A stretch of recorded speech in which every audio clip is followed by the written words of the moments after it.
He destroyed the secretary with one line of questioning and exposed the dangerous power play this administration hoped no one would notice. From illegal deployments to fabricated justifications and a staggering price tag hidden from Congress, everything cracks open in seconds. Watch carefully. You're about to see the truth corner him on camera. Thank the gentleman. Mr. Aguilar. Thank you, Chairman General Calvert. That's right.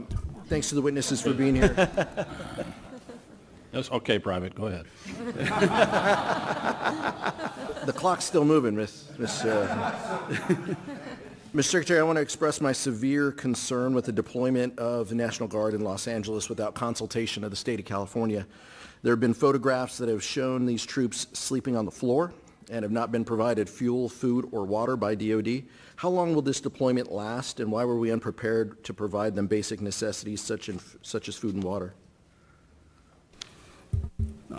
The commanders and troops on the field are very well prepared, sir. They responded incredibly rapidly to a deteriorating situation with equipment and capabilities.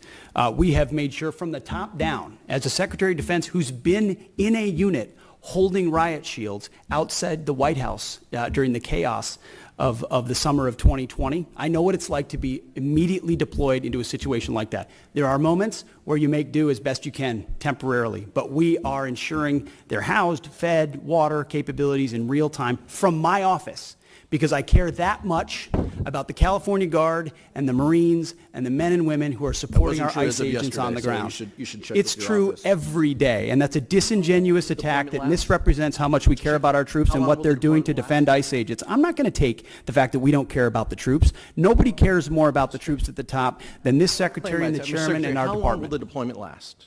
We stated very publicly that it's 60 days. Because we want to ensure that those rioters, looters, and thugs on the other side assaulting our police officers know that we're not going anywhere. We're here to maintain the peace on behalf of law enforcement officers in Los Angeles, which Gavin Newsom won't do. What is the estimated cost of the deployment for the Guard and the Marines to L.A., and where's this funding coming from? Will it be coming from quality of life programs that affect our service members or our families? If you want to wait till I finish. Before I hand it to such as updates, housing and barracks. Before I hand it to Bryn, the insinuation that we're pulling money from housing and barracks in order to fund this is disingenuous and incorrect. I'm just asking. Bryn can give you the numbers, absolutely. So the current estimated cost is $134 million, which is largely just TDY costs, travel, housing, food, et cetera. Oh, where's it coming from? That's the cost, but where's it coming from? Out of their O&M accounts. With the most recent deployment of the Marines, Mr. Secretary, what's the justification for using the military for civilian law enforcement purposes in L.A.? Why are you sending war fighters to cities to interact with civilians? Every American citizen deserves to live in a community that's safe, and ICE agents need to be able to do their job. They're being attacked for doing their job, which is deporting illegal criminals. That should happen in any city, Minneapolis or Los Angeles. And if they're attacked, that's lawless, and President Trump believes in law and order. So he has every authority, and he has done mobilizing National Guard or active duty troops under U.S. code to protect federal agents in their job, which is exactly what we're doing, and we're proud to do it. We're proud to do it. 10 U.S.C. of the U.S. Code 12406 as a legal basis that the President used cites 3 examples and circumstances for the Guard: invasion by a foreign nation, rebellion or dangerous rebellion against the authority of the government of the United States, or the President is unable with regular forces to execute the laws of the United States. Which authority is triggered here to justify the use? I don't know. You just read it yourself, and people can listen themselves, but it sounds like all 3 to me. If you've got millions of illegals and you don't know where they're coming from, they're waving flags from foreign countries and assaulting police officers and law enforcement officers, that's the problem. The laws of the United States?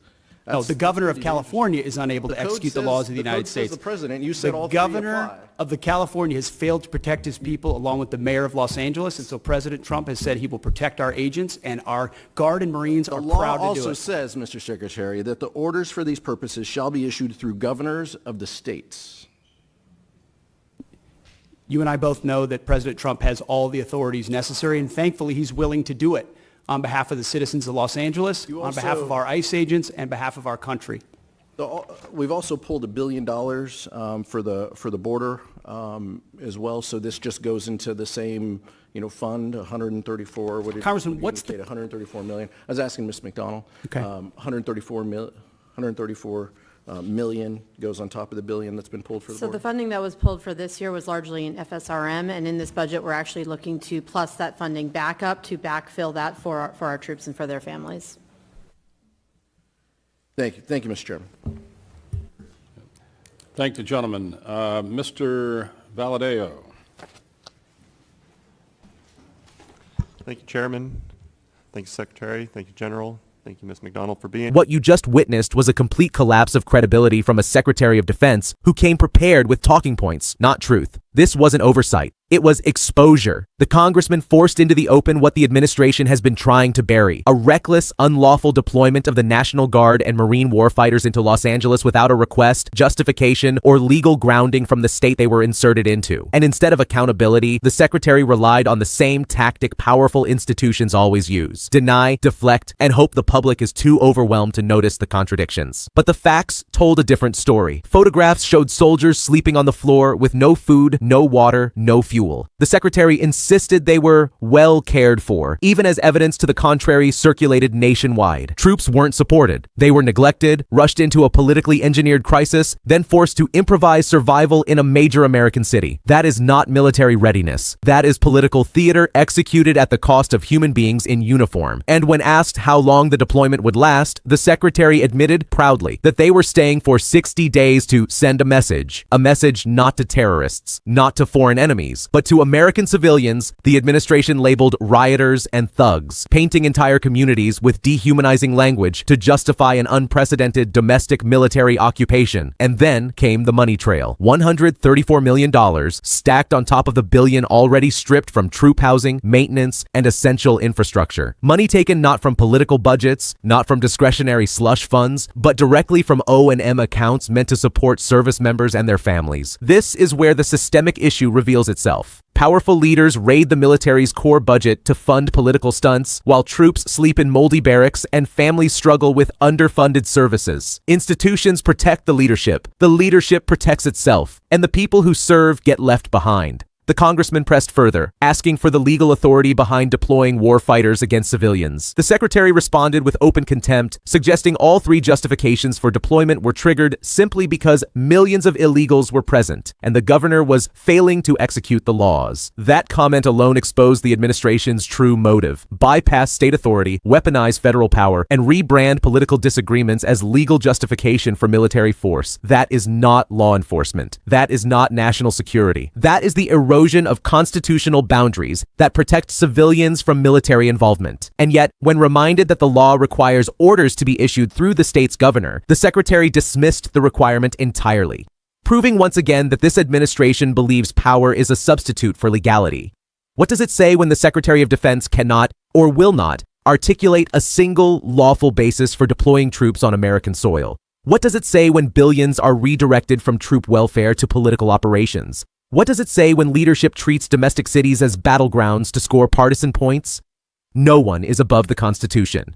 No administration, no president, and no Secretary of Defense has the right to turn the military into a domestic police force for political gain. And if hearings like this matter, it's because they peel back the curtain on abuses of power that thrive in silence. So stay loud, stay aware, and never let power hide behind uniforms and flags. Share this video, subscribe to the channel, and hold your government accountable, because democracy only survives when the people refuse to look away. He destroyed the secretary with one line of questioning and exposed the dangerous power play this administration hoped no one would notice. From illegal deployments to fabricated justifications and a staggering price tag hidden from Congress, everything cracks open in seconds. Watch carefully. You're about to see the truth corner him on camera.